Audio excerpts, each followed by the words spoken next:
Apa kabar nih kalian? Baik, Bu. Silakan ya duduknya dirapikan dulu. Bu. Sebelum itu, Ibu mau mengabsen terlebih dahulu ya. Bu. Juminto, Hadir. Auvilina, Hadir, Bu. Ratna, Hadir. Olive, Hadir. Juleha, Hadir. Agung, Hadir. Susila, Hadir, Bu. Rifki, Hadir. Susanti, Hadir, Bu. Julia. Hadir, Rob. Terus selanjutnya Siti Nurbaya. Hadir. Oh, hadir. Selanjutnya yang terakhir ada siapa ini namanya? Nadia. Hadir, Bu. Oke, berarti pertemuan kali ini hadir semua ya, nggak ada yang tidak hadir. Hadir, Bu. Alhamdulillah bisa mengikuti pelajaran bahasa Indonesia dengan lengkap. Mari sebelum belajar, marilah kita berdoa terlebih dahulu. Silakan Nadia pimpin doanya. Baik, sebelum memulai pelajaran, mari kita berdoa terlebih dahulu. Berdoa mulai. Selesai. Oke, terima kasih Nadia. Sama, Bu. Sebelumnya Ibu kan waktu pembelajaran kemarin Ibu bahas apa aja yuk? Bahas tentang menyimpulkan isi teks laporan hasil observasi. Oke, menyimpulkan isi teks laporan hasil observasi. Bagaimana sih cara menyimpulkan teks laporan hasil observasi? Ada yang bisa jawab? Saya, Bu. Oh ya, silakan. Cara Lina. Pertama kita harus menentukan dulu judulnya. Kita tentukan dulu judulnya. Setelah itu kita mencari ide pokok pada paragraf-paragraf tersebut. Lalu menangkai ide pokok pada setiap paragraf. Ya benar, terima kasih Ovilina. Nah itu ya, semuanya perhatikan apa yang sudah dijawab oleh Ovilina, bahwa menyimpulkan teks laporan hasil observasi itu yang pertama kita tahu dulu judulnya apa. Setelah itu kita tentukan ide pokoknya. Mencari ide pokok kan sudah Ibu ajarkan juga dari bab-bab sebelumnya. Lalu yang terakhir, apa tadi Ovilina? Merangkai ide pokok. Setelah kita mencari tahu ide pokok dari setiap paragrafnya. Setelah itu kita ambil benang merahnya dan setelah itu kita rangkai jadi satu. Baru kita bisa menyimpulkan teks laporan hasil observasi. Jadi sudah paham semua ya untuk pertemuan minggu lalu. Selanjutnya kita telah sampai pada materi yang pada KG 3.8, yaitu kita akan membahas menelaah struktur, kebahasaan, dan isi teks laporan hasil observasi yang berupa buku pengetahuan yang dibaca ataupun diperdengarkan. Tujuan dari pembelajaran kita hari ini yaitu kita mengetahui struktur dan ciri kebahasaan dari teks laporan hasil observasi. Sebelum ke materi, ada yang tahu tidak? Sudah tahu kan teks laporan hasil observasi itu apa? Sudah, Bu. Sudah tahu ya, sudah Ibu jelaskan minggu-minggu lalu dari bab pertama. Sekarang kita sampai pada struktur. Berarti struktur itu kita akan sebelum kita membuat teks laporan hasil observasi. Jadi ada strukturnya. Yang pertama, definisi umum. Nah, di definisi umum ini kita tulis pernyataan. Jadi kalau dalam bahasanya itu segitiga terbalik. Yang pertama kita ini pernyataan umum dulu. Tulis definisinya, definisi umum. Setelah itu deskripsi bagian. Deskripsi bagian ini bisa tuliskan poin-poin yang disampaikan di laporan hasil observasi itu. Ataupun di sini ada deskripsi bagian itu isinya itu isi ataupun daging dari laporan teks hasil observasi tersebut. Setelah itu yang ketiga ada deskripsi manfaat. Setelah kita menjabarkan poin-poin yang sudah kita temukan dari hasil observasi itu, kita deskripsikan manfaat dari kalian mengobservasi itu apa gitu. Jadi nanti ditulis manfaatnya. Gitu. Nah, ini struktur teks hasil observasi. Ingat-ingat ya, yang pertama definisi umum, yang kedua deskripsi bagian, dan yang ketiga deskripsi manfaat. Silakan bacaannya dibuka ya. Situ ibu membagikan bacaan di LKS ada halaman 71. Buka teksnya. Ada teks laporan hasil observasi yang berjudul wayang. Silakan dibuka. Sudah semua belum? Sudah, Bu. Sudah? Nah, kalian bisa menelaah nih. Kita telaah bareng-bareng ya. Di situ ada definisi umum. Silakan kalian baca paragraf pertama. Bentuk dari definisi umum itu ya seperti itu, seperti yang ada di teks laporan hasil observasi wayang. Isinya pernyataan umum bukan? Iya, Bu. Definisi umum bukan? Iya. Oke, selanjutnya kalian kalau misalnya kita telaah deskripsi bagian, coba kalian baca paragraf yang ketiga. Di situ ada poin-poin penting. Ya tidak? Iya, Bu, ada, Bu. Ada ya? Silakan kalian baca terlebih dahulu. Ibu kasih waktu. Biasanya deskripsi bagian itu terdiri dari beberapa paragraf, antara 3 sampai 4 paragraf. Silakan baca terlebih dahulu. Ibu kasih waktu 3 menit. Baik, Bu.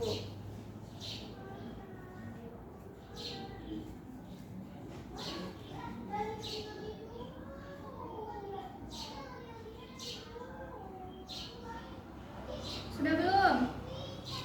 Jumito baca ya, jangan mainan, jangan senggol-senggol sama Nadia. Ya, Bu. Itu Bu Jumitonya, Bu. Jumitonya. Silakan dibaca terlebih dahulu ya. Setelah itu bacanya jangan hanya baca saja, baca lalu dipahami. Berbeda hasilnya kalau kita hanya membaca saja tanpa dipahami, gitu ya. Bu. Sudah? Belum, Bu, kan baru dibaca. Oh, belum dipahami. Iya, Bu, belum dipahami. Belum, Bu, balik lagi, Bu. Bentar, Bu. Silakan sambil dipahami ya.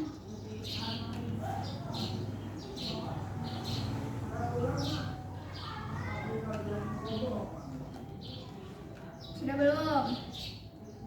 Sudah, Bu. Sudah tahu ya benang merahnya di mana? Iya, Bu. Ada poin-poinnya ya. Iya.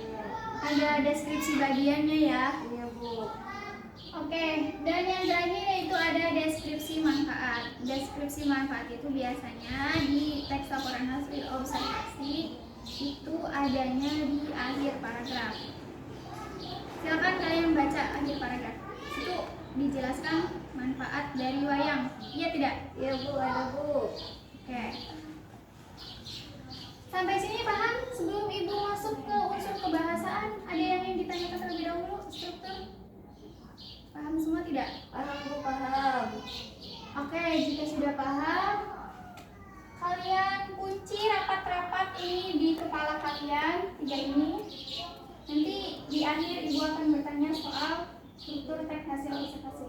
Selanjutnya unsur kebahasaan teks laporan hasil observasi. Yang pertama ada frasa. Apa itu frasa? Ada yang tahu? Frasa itu gabungan dua kata atau lebih yang bersifat non-predikatif, Bu.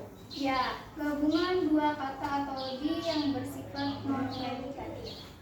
Nah, frasa ini, jenis frasa ada banyak.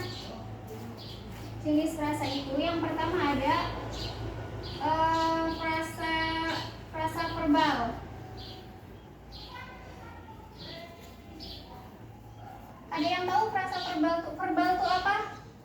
Verba itu apa? Kata kerja. Oke, jadi contohnya ada yang bisa memberi contoh? Kata kerja, verba itu kata kerja. Contohnya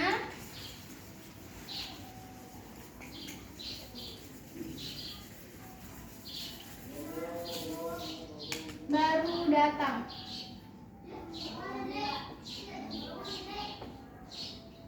Kata kerjanya yang mana? Baru. Datang. Oh ya, Datang deh. kata verbanya itu datang. Ada predikatnya enggak? Predikatnya tidak ada. Tidak ada ya, karena frasa itu sifatnya non predikatif, tidak ada predikatnya. Jenis frasa yang kedua yaitu frasa nomina. Ada yang tahu nomina itu apa? Kata benda. Oke, kata benda. Contohnya dua kata atau lebih, tapi dia tidak memiliki predikat ya. Contohnya itu buku gambar. Nominanya yang mana? Buku. Gambar nomina bukan? Bukan. Ya, nominanya itu kata bendanya ya buku, kok gambar. Jadi ada predikatnya nggak? Nggak ada ya. Oke, setiap frasa itu tidak memiliki predikat. Yang ketiga, frasa adjektiva. Ada yang tahu adjektiva itu apa? Ada yang tahu adjektiva? Tidak ada. Kata sifat. Iya benar. Nggak usah ragu ya. Kata sifat. Contohnya lumayan dekat. Yang keempat ada jenis frasa preposisional.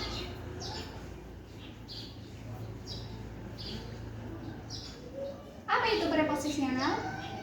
Ada yang masih ingat tidak? Yang ada tambahannya nggak sih? Tambahan gimana maksudnya? 2 ditambah 2 gitu tambahan. Nah, preposisional itu kata depan. Jadi contohnya itu misal di Solo. Preposisi itu di, ke gitu ya. Iya, Bu. Ingat-ingat jangan sampai lupa. Oke, sampai jenis frasa. Sampai frasa, paham? Paham, Bu. Frasa itu ada berapa? Ada 4. 1 frasa, Verbal. kedua, Nomina. 3, Adjektiva. keempat. Frasa preposisional. Oke. Selanjutnya kita masuk pada konjungsi. Ini bagus ya. Nyampe sih juga. Mesti ada konjungsi. Kalimat sifat konteks panjang. Udah. Selanjutnya ada unsur kebahasaan yang kedua setelah frasa ada konjungsi. Ada yang tahu konjungsi itu apa? Konjungsi. Kata penghubung, Bu. Oke, kata penghubung. Nah, dalam teks laporan hasil observasi itu lebih banyak menggunakan ataupun yang sering digunakan itu konjungsi dan sama tetapi ya. Jadi ada 2. Dan tetapi. Jadi biasa menggunakan dan sama tetapi. Udah 2 ini aja ya yang biasa digunakan di laporan hasil observasi. Paham? Konjungsinya ingat-ingat dan sama tetapi saja ya. Selanjutnya ada kalimat simpleks. Dan ibu gabungan saja kalimat simpleks dan kalimat kompleks. Berikut perbedaan dari kalimat simpleks dan kalimat kompleks. Kalimat simpleks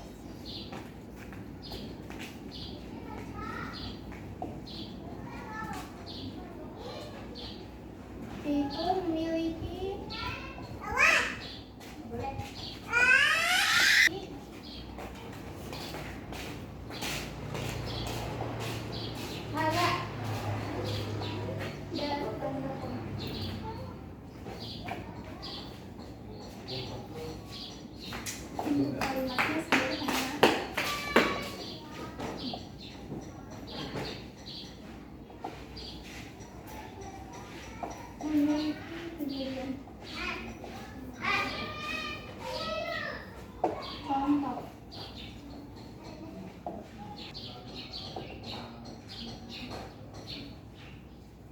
Udah.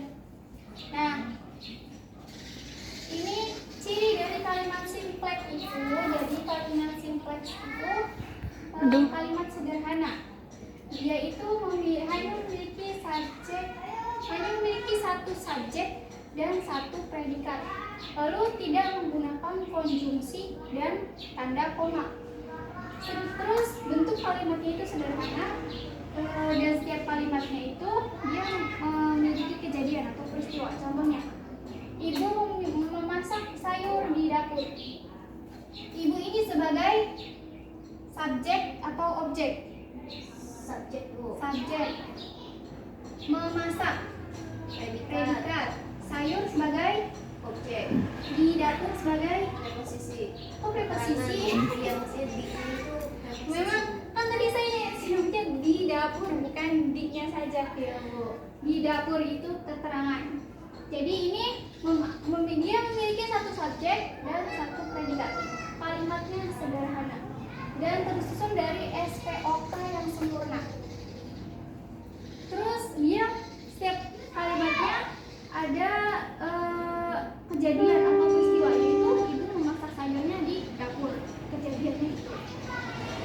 Selanjutnya ada kalimat kompleks. Kalimat kompleks ini berkebalikan dengan kalimat simpleks. Kalau kalimat simpleks itu kalimatnya sederhana, tapi kalau kompleks itu tidak, ya. Kalimat kompleks itu ya berkebalikan. Contohnya,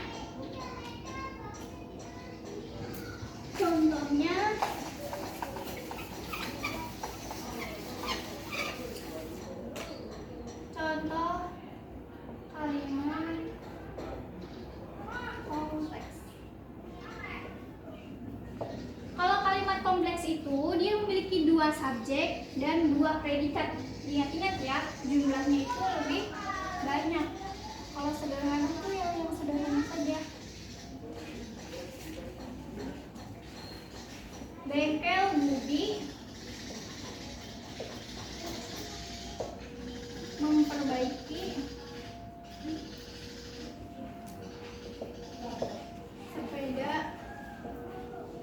dan menjual oli bekas. Perhatikan contoh kalimat kompleks di sini. Bengkel Budi memperbaiki sepeda dan menjual oli bekas. Bengkel Budi sebagai apa? Ini disatukan ya? Oke, subjek. Predikatnya mana? Memperbaiki dan menjual. Memperbaiki dan menjual. Sepeda sebagai apa? Objek. Oh ya? Iya. Tidak objek. Oh, mohon maaf salah. Objeknya ada dua. Yang ada dua itu objek ya, bukan subjek. Jadi bengkel Budi memperbaiki sepeda dan sebagai apa? Konjungsi. Iya, konjungsi. Menjual sebagai predikat, oli bekasnya di sini apa? Objek. Objek. Nah, kalau kalimat kompleks itu objeknya ada dua dan predikatnya juga ada dua. Tatanan kalimatnya juga lebih panjang daripada kalimat simpleks. Ya tidak? Iya, Bu. Diingat-ingatnya kalau simpleks itu sederhana, kalau kompleks itu tidak sederhana. Ada konjungsinya dan objeknya dua, predikatnya dua. Sampai sini ada yang ditanyakan? Berarti kalau kompleks itu yang jelasnya itu ada Predikat. konjungsinya dua ya, Bu ya? Konjungsinya dua. Tidak. Maksudnya Ada konjungsi, ada tanda koma, terus ada objeknya dua, predikatnya dua. Biasanya itu ada tanda komanya. Kalau simpleks itu tidak ada karena dia kalimatnya sederhana. Paham? Paham. Oke. Ada pertanyaan lagi sebelum Ibu masuk ke materi selanjutnya? Tidak ada, Bu. Tidak ada ya. Tadi frasa sudah, konjungsi sudah, simpleks kompleks sudah. Selanjutnya verba. Verba itu apa? Ini hanya simulasi saja ya. Verba itu kata kerja. Oke, kata kerja. Tadi kata kerjanya apa? Kata kerjanya Belum datang. Kata kerjanya apa? datang. Sedang tidur. Kata kerjanya apa? Tidur. Oke, gampang ya kalau berubah. Sekarang nomina itu kata benda. Tadi buku gambar yang jadi nomina apa? Bukunya. Oke, bisa ya yang sudah ibu jelaskan tadi jenis frasa itu ada nomina. Selanjutnya ada istilah. Dalam teks laporan hasil observasi itu, karena dia sifatnya ilmiah, jadi dia menggunakan istilah-istilah. Coba silakan buka lagi teksnya, teks yang berjudul wayang. Situ ada istilah apa aja?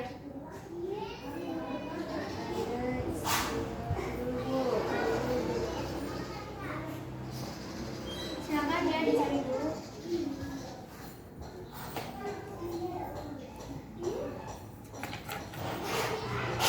Silakan ibu kasih waktu 3 menit untuk mencari 3 istilah dari teks wayang itu. Ada yang sudah nemu?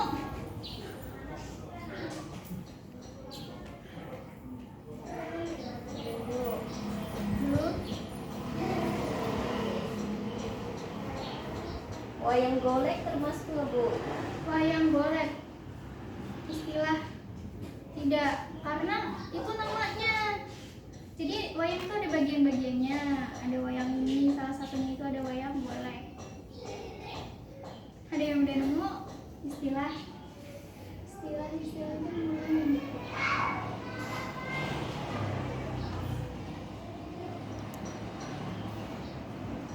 Ada tidak?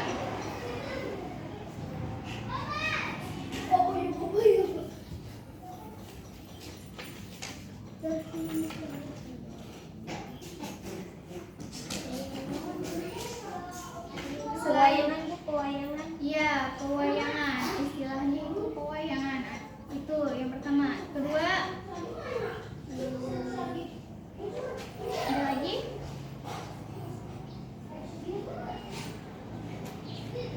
Motekan. Montekan. Montekan? Iya, Bu, itu dari wayang motekan. Iya, bisa jadi. Ada lagi? Selain itu.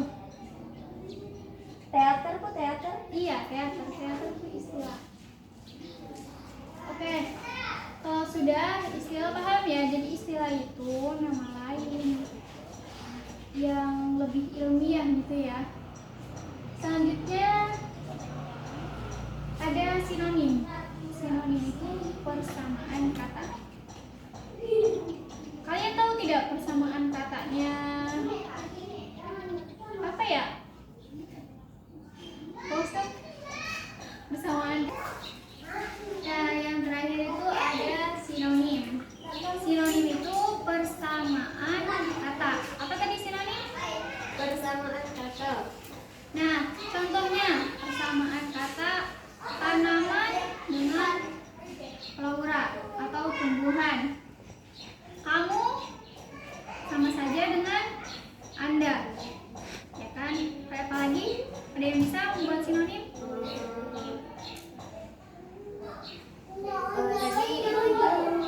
Apa?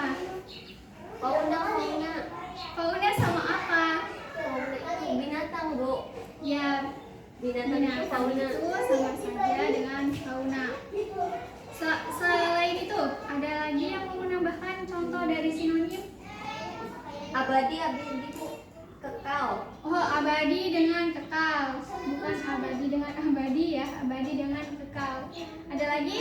Terus akurat itu tepat. Akurat itu sama saja dengan tepat. Jadi, sudah paham ya semuanya ya? Iya, Bu. Sinonim itu persamaan kata. Dia itu sama saja, cuman kita mengambil kata yang berbeda dari selain nama itu. Masing-masing kata itu punya banyak ya, banyak. Tadi akurat dengan apa tadi? Tepat. Terus kamu, Anda. Jadi bukan, kita tuh menggunakannya itu tidak hanya kamu saja, tapi boleh menggunakan Anda. Resminya itu, lebih resminya itu pakai Anda. Kalau misal ngobrol dengan teman, baru kita menggunakan kamu, gitu ya. Iya, Bu. Oke. berapa keseluruhannya? Ada Ada 8. Yang pertama frasa, kedua konjungsi, ketiga kalimat simpleks, kalimat simpleks, kalimat kompleks, kemudian verba, nomina, verba nomina, istilah dan sinonim. Nah, anak-anak, pembelajaran kali ini kita sudah selesai membahas tentang struktur dan ciri kebahasaan dari tes laporan hasil observasi. Sekarang Ibu mau tanya deh sebelum terakhir ya, sebelum selesai Ibu mau nanya struktur dari yang sudah tadi Ibu pelajari, struktur dari teks laporan hasil observasi itu ada berapa? Ada 3. 1. Definisi umum, deskripsi bagian, dan deskripsi manfaat. Oke. Ciri kebahasaan dari teks laporan hasil observasi ada berapa? Sebutkan 3 saja. Frasa, Ada berapa dulu? oh ada 8. Iya. Frasa, Iya. konjungsi, Ketiga. kalimat simpleks dan kompleks. Oh ya, Ibu mau nanya. Contoh dari kalimat simpleks itu seperti apa? Contohnya, ibu memasak sayur di dapur. Selain yang sudah Ibu contohkan. Contohnya apa? Ibu membeli ikan di pasar. Iya, betul. Pengertian dari kalimat simpleks itu apa? Kalimat yang memiliki satu subjek dan predikat, lalu tidak menggunakan konjungsi dan diakhiri dengan tanda titik. Iya. Terus bentuknya itu kalimat sederhana, Bu, Iya. dan memiliki kejadian.